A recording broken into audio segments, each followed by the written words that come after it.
भारत की आन बान शान माननीय सांसद श्री बृजभूषण शरण सिंह नेताजी के जन्म दिवस पर 1 जनवरी से 8 जनवरी तक नंदिनी नगर महाविद्यालय में हो रहा है राष्ट्र कथा का आयोजन।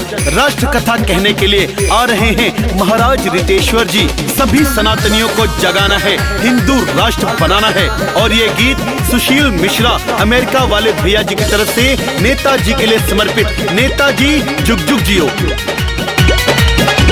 नेताजी का जन्मदिन आया, नेताजी का जन्मदिन है और राष्ट्र कथा आयोजन के बढ़ चढ़ साथ निभाना है, हिंदू अलख जगाना।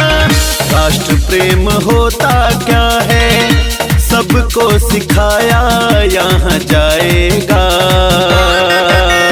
सुशील मिश्रा